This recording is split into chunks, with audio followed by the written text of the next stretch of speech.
देखो ଶିଖରେ ଆପଣଙ୍କୁ ସ୍ୱାଗତ। ଆଜି ମୁଁ ଆପଣଙ୍କ ପାଇଁ ନେଇ ଆସିଛି ଦେଶ ବିଦେଶର 30ଟି ଗୁରୁତ୍ୱପୂର୍ଣ୍ଣ ଖବର। ଆପଣଙ୍କୁ ଅନୁରୋଧ ଭିଡ଼ିଓଟିକୁ ସମ୍ପୂର୍ଣ୍ଣ ଦେଖିବେ। ନମ୍ବର 1, ଇ-କେୱାଇସିରେ ଯେଉଁ ରାସନ କାର୍ଡ଼ କଟିଛି ଆଉ ଥରେ ଆବେଦନ କଲେ କାର୍ଡ଼ ଦେବୁ କହିଲେ ଯୋଗାଣ ମନ୍ତ୍ରୀ। ଇ-କେୱାଇସିରେ ଗରିବଙ୍କ ରାସନ କାର୍ଡ଼ କଟାଯିବା ଅଭିଯୋଗ ପ୍ରସଙ୍ଗରେ ପ୍ରତିକ୍ରିୟା ରଖିଛନ୍ତି ଯୋଗାଣ ମନ୍ତ୍ରୀ କୃଷ୍ଣଚନ୍ଦ୍ର ପାତ୍ର।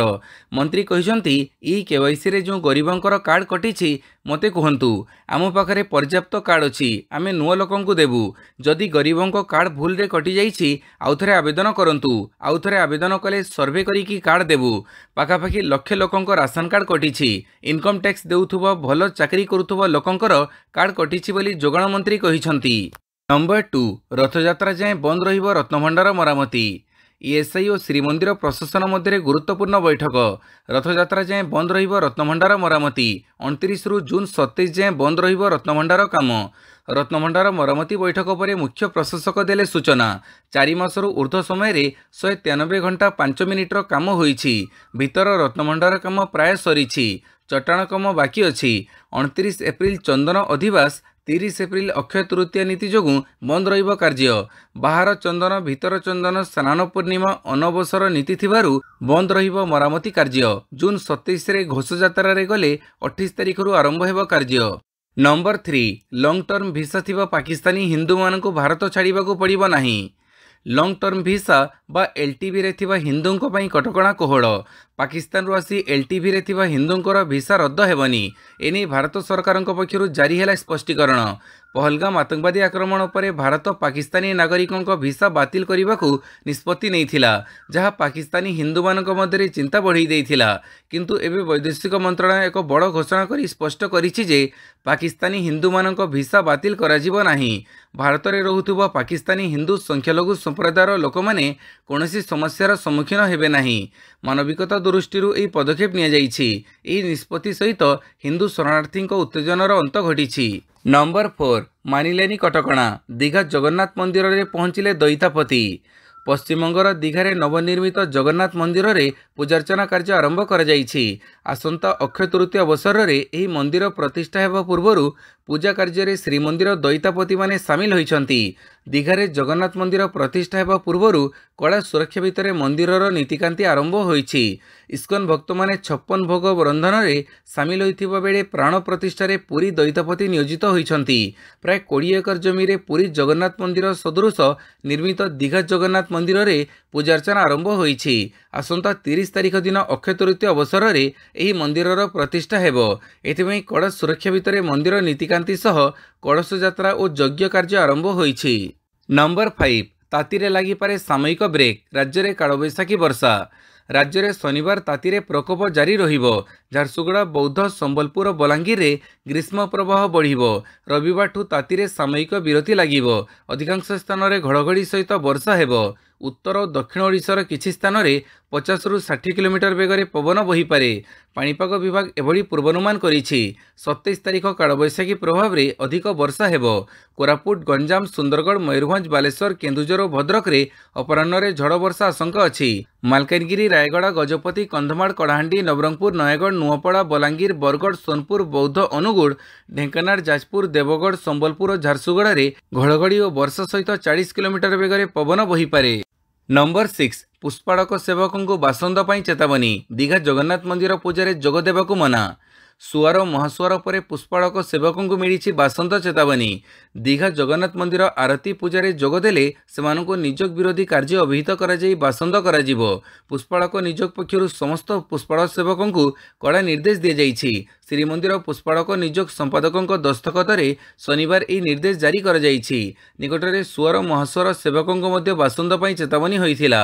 ଦୀଘା ମନ୍ଦିର ପ୍ରତିଷ୍ଠାରେ ରୋଷ କାର୍ଯ୍ୟରେ ବାସନ୍ଦ ପାଇଁ ଚେତାବନୀ ଦିଆଯାଇଛି। ନମ୍ବର 7, ଦଶନ୍ଧିରେ 17 କୋଟି ଭାରତୀୟ ଦାରିଦ୍ର୍ୟରୁ ମୁକ୍ତ। ନିଯୁକ୍ତିକୁ ନେଇ ପ୍ରଶଂସା କଲା ବିଶ୍ୱବ୍ୟାଙ୍କ। ଗୋଟିଏ ଦଶନ୍ଧି ମଧ୍ୟରେ 17 କୋଟି ଲୋକଙ୍କୁ ଦାରିଦ୍ର୍ୟରୁ ମୁକ୍ତ କରିଛି ଭାରତ। ଦାରିଦ୍ର୍ୟ ଦୂରୀକରଣ ଏବଂ ନିଯୁକ୍ତି କ୍ଷେତ୍ରରେ ଭାରତର ପ୍ରଗତିକୁ ଉଚ୍ଚ ପ୍ରଶଂସା କରିଛି ବିଶ୍ୱବ୍ୟାଙ୍କ। ବିଶ୍ୱବ୍ୟାଙ୍କ ରିପୋର୍ଟ ଅନୁଯାୟୀ ଭାରତ 17 କୋଟି ଲୋକଙ୍କୁ ଦାରିଦ୍ର୍ୟରୁ ମୁକ୍ତ କରିଛି, ଯାହା ବିଶ୍ୱ ସ୍ତରରେ ଏକ ପ୍ରମୁଖ ସଫଳତା। ଏହା ସହିତ ଭାରତରେ ନିଯୁକ୍ତି ଅଭିବୃଦ୍ଧି ବର୍ତ୍ତମାନ ଦେଶର କର୍ମଜୀବୀ ବୟସର ଜନସଂଖ୍ୟା ତୁଳନାରେ ଦ୍ରୁତ, ଯାହା ଯେକୌଣସି ବିକାଶଶୀଳ ଦେଶ ପାଇଁ ଏକ ସକାରାତ୍ମକ ସଂକେତ। नंबर 8 पुणी एलओसी रे पाकिस्तान रो अस्त्रविरति उल्लंघन सारा राति विभिन्न स्थान रे गुड़ीमाड़ पुणी एलओसी रे पाकिस्तान अस्त्रविरति उल्लंघन पाकिस्तान पक्षर एकाधिक सेक्टर रे गुड़ीमाड़ सारा राति एलओसी रो विभिन्न स्थान रे गुड़ीमाड़ होईछि जार मुहतोड़ जवाब देइछि भारतीय सेना कौनसी क्षयक्षतिर सूचना नहीं पूर्वर गुरुवार राति रे मध्य रे जम्मू कश्मीर नियंत्रण रेखा रे अस्त्रविरति उल्लंघन करी पाक सेना गुड़ीमाड़ करिथिला।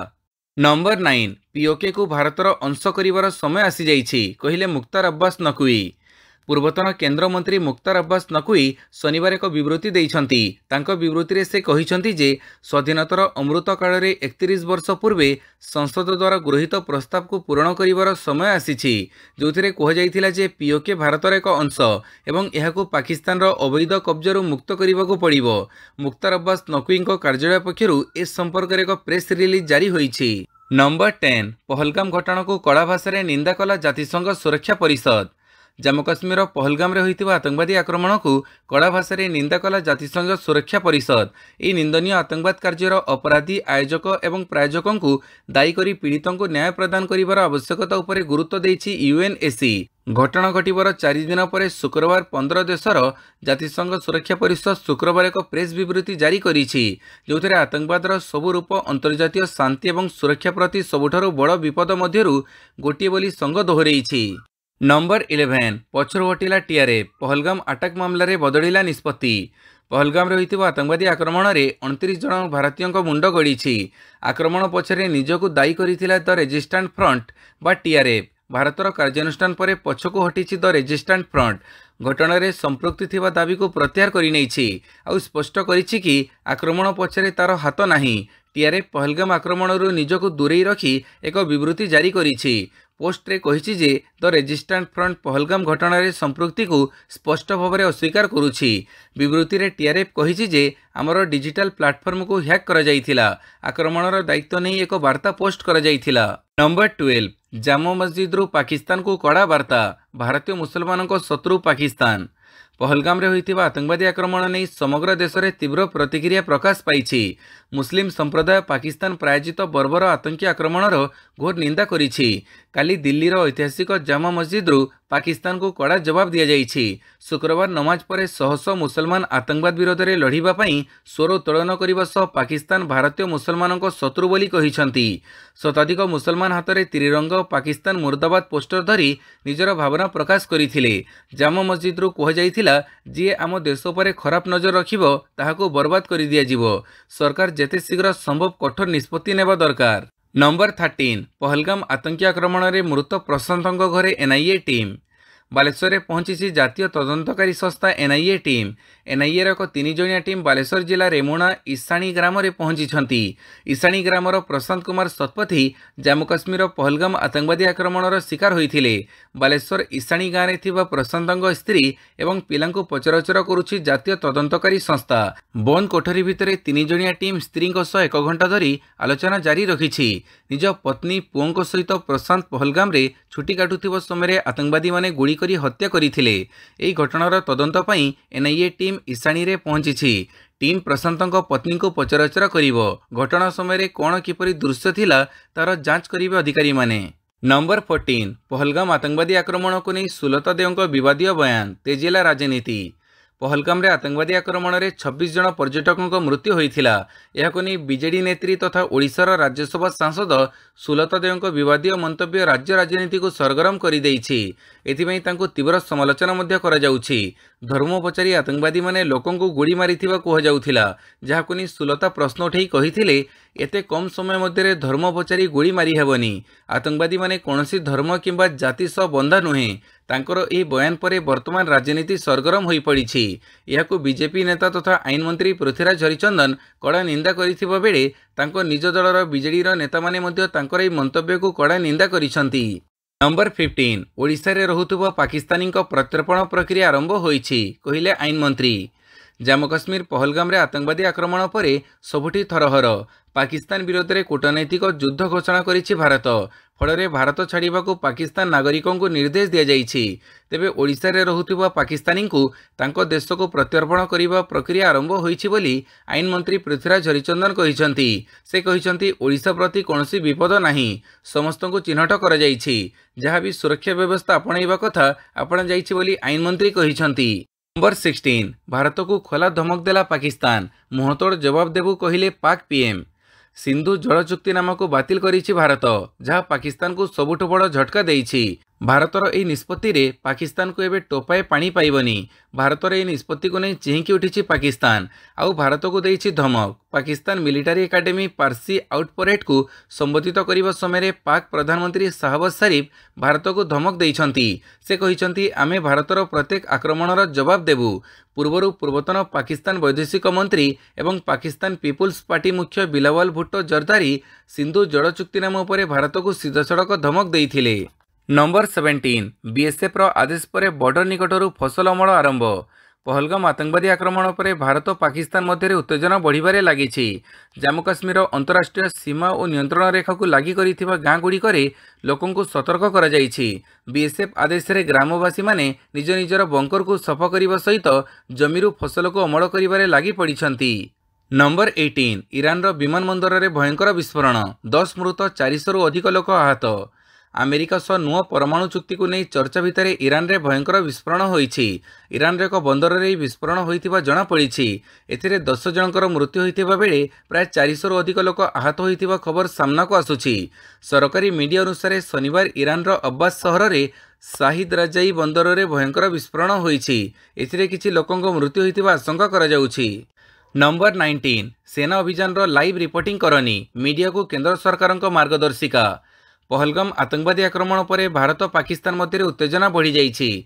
यारी भितर केंद्र सरकार शनिवार गणमाध्यम संस्थागुड़िक उपरे कटकणा जारी करिसंती। डिफेन्स ऑपरेशन और सुरक्षा बलक गतिविधिर लाइव कवरेज को वंचित रहिबाकू कुहाଯାଇଛି। एने केंद्र सरकार पक्षर एक मार्गदर्शिका जारी होइछि। एथिरे सरकार तर्क रखिछंती जे लाइव रिपोर्टिंग द्वारा अजाणତରେ शत्रु मानक फायदा मिलुछि। जम्मू काश्मीर पहलगाम रे होइतिबा आतंकवादी हमला पर प्रतिरक्षा मामला उपर रिपोर्टिंग को नजर रखी ए मार्गदर्शिका जारी होइछि। नंबर 20 किछि लोक केबे बदलिबे नाही, उचित शिक्षा देवा आमर धर्म, कहिले मोहन भागवत। जम्मू काश्मीर पहलगाम रे घटिथिबा आतंकवादी हमला रे 26 जन निरीह लोकंक प्राणहानि घटिछि। समग्र देश में आक्रोशर माहौल रहिछि। पाकिस्तान विरोध में कठोर कार्यानुष्ठान नेबाकू सबु महल रे दाबी उठिछि। एही क्रम रे आरएसएस मुख्य मोहन भागवत कहिसंती आमर अहिंसा नीति लोकों को बदलैबा पई उद्दिष्ट, मात्र किछि लोक कदापि बदलु नाहांती। सही गुंडा मानकू उचित शिक्षा देवा आमर धर्म। नंबर 21 पाकिस्तानी को खोजु खोजु धरा पड़िले हजारे बांग्लादेशी, 400 रु ऊर्ध्व अटक। पहलगाम रे आतंकवादी आक्रमण पर गुजरात पुलिस कार्यानुष्ठान ग्रहण करिछि। पाकिस्तानी को खोजु खोजु धरा पड़िले बांग्लादेशी, सूरत रे 400 रु ऊर्ध्व बांग्लादेशी अटक। बेआईन कागजपत्र दे सूरत रे रहुथिले बांग्लादेशी। राज्य रे अवैध भाव में रहुथिबा बांग्लादेशी मानक विरुद्ध रे पुलिस कार्यानुष्ठान आरंभ करिछि। नंबर 22 एआर रहमान को गीत चोरी पई लागिला 2 कोटी टंकार जरिमाना।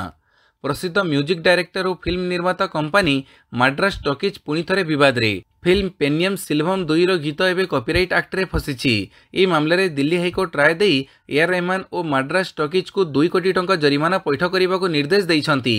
एही विवाद क्लासिकल गायक फयाद फसीफुद्दीन डागरंक पक्षरु रुजु पिटिशन उपर सामना को आसीछि। नंबर 23 झारसुगुड़ा मुख्य चिकित्सालय रे आईसीयू उद्घाटन कले स्वास्थ्य मंत्री। झारसुगुड़ा जिला मुख्य चिकित्सालय रे आईसीयू सेवार शुभारंभ करिसेंती स्वास्थ्य मंत्री मुकेश महालिंग। हॉस्पिटल रे 6टी आईसीयू बेड व्यवस्था कर जाइछि। एथिसह बंद होई पड़िथिबा मंगल बाजार हॉस्पिटल को खूब शीघ्र सैटेलाइट हॉस्पिटल भाव खोल जिवो बोली प्रतिश्रुति दैछंती स्वास्थ्य मंत्री। आहुरी मध्य शनिवार এই अवसर रे जिला खनिज पांठी प्रतिष्ठान सभागृह रे मातृ मृत्युहार ह्रास और शिशु मृत्युहार ह्रास क्षेत्र में उल्लेखनीय अवदान पर जिलार आशाकर्मी और महिला स्वास्थ्यकर्मी तथा स्वास्थ्यकर्मी को पुरस्कृत करिसेंती। नंबर 24 अनंत अंबानी हेबे रिलायंस इंडस्ट्रीज रो एग्जीक्यूटिव डायरेक्टर। रिलायंस इंडस्ट्रीज लिमिटेड रो अनंत अंबानी को कंपनी रो कार्यकारी निर्देशक नियुक्त करने को निष्पत्ति नहीं। नियुक्ति 1 मे 2025 रु प्रभावी हेबो एवं एही नियुक्ति 5 वर्ष अवधि निमंते करा जायछि। शेयरधारी मंजूरी पर यह नियुक्ति को चूड़ांत रूप मिलिबो। एही पदक्षेप रिलायंस रो दीर्घकालीन उत्तराधिकारी योजना रे निया जायछि। नंबर 25 खेड़े वर्षा साजिला बाधक पंजाब कोलकाता मैच बातिल 1-1 रे पॉइंट भाग। वर्षा जोगु बातिल होइछे आईपीएल रो 44तम मैच। शनिवार इडेन गार्डन स्टेडियम रे पंजाब 201 रन करिथिला। कोलकाता गोटी ओभर बैटिंग करिथिला बेले वर्षा आरंभ होईगला। वर्षा जोगु मैच पुनरारंभ होई पारिला नाही, तेणु उभय दल को 1-1 पॉइंट दिया जायछि। नंबर 26 आईपीएल रे बैट चेक सिस्टम मोटेई परीक्षा रे सार Jadeja fail. Chennai super Kings और सनराइजर्स हैदराबाद मध्य अनुष्ठित मैच रे रविंद्र जाडेजा बैट मोटेई परीक्षा रे फेल मारिछि। शुक्रवार 4 नंबर स्थान रे जाडेजा बैटिंग करने को आसीथिले। पड़िया अंपायर तांको बैट परीक्षा करथिले। मैच बैटिंग आवश्यकता ठारू अधिक मोटा रहिथिला। तांको बैट परिवर्तन करने को पड़िथिला। से 21 रन करी आउट होइथिले। नंबर 27 नुआ कीर्तिमान लंबोडिया रे अंजू बॉबी जॉर्ज रेकर्ड भांगिले साइली सिंह। भांगिला 23 वर्षर रेकर्ड। अंजू बॉबी जॉर्ज को रेकर्ड भांगिले साइली सिंह। उत्तर प्रदेश रे एही युवा खेलाड़ी 23 वर्ष तलर रेकर्ड भांगी नुआ कीर्तिमान स्थापन करिसंती। अंजू बॉबी जॉर्ज 6.41 मीटर लंबोडिया मारिथिले, जाको 26 अप्रैल दिन भांगिछंती साइली सिंह। एशियन एथलेटिक्स चैंपियनशिप योग्यता पई लंबोडिया रे 6.41 मीटर मार्क रहिथिला। 6.45 मीटर डेई मार्क सेट करथिले साइली, जहा फଳରେ एशियन एथलेटिक्स चैंपियनशिप पई उत्तर प्रदेश रो साइली को योग्यता अर्जन करिसंती। नंबर 28 पाकिस्तान सहित कौन सी मैच खेलिबा कथा नुहे, एमिति कि आईसीसी टूर्नामेंट भी नुहे कहिले सौरभ गांगुली। 22 एप्रिल मंगलवार दिन पहलगाम आतंकवादी आक्रमण घटना रे पाकिस्तान को कड़ा मेसेज देइछंती पूर्वतन भारतीय क्रिकेटर अधिनायक सौरभ गांगुली। सांबादिक मानक प्रतिक्रिया देई गांगुली कहिसंती जे भारत पाकिस्तान सहित समस्त क्रिकेट संपर्क भांगी देबा उचित, एमिति कि आईसीसी एवं एशिया टूर्नामेंट रे मध्य सेमानक सहित खेलिबा उचित नुहे बोली गांगुली कहिसंती। नंबर 29 गौतम गंभीर को धमकपूर्ण मेल देइथिबा युवक गिरफ। क्रिकेटर तथा पूर्वतन बीजेपी सांसद गौतम गंभीर को धमकपूर्ण इमेल पठाइबा घटना रे पुलिस गुजरात जड़े 21 वर्षीय युवक को गिरफ करिछि। अभियुक्त ना जिग्नेश सिंह परमार। एने दिल्ली पुलिस सूचना देइछि। पुलिस कहिछि क्रिकेटर गौतम गंभीर को धमकपूर्ण इमेल पठाइथिबा व्यक्ति गुजरात 21 वर्षीय जिग्नेश सिंह परमार बोली चिन्हट करा जाइछि। नंबर 30 माइकेल किंडो स्मारकी हॉकी फाइनल रे छत्रपुर भुवनेश्वर।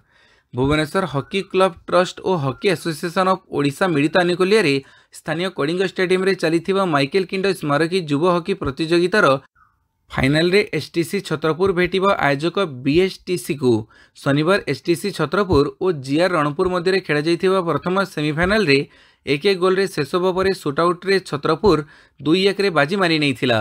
वीडियोटी को संपूर्ण देखिथिबारु बहुत बहुत धन्यवाद।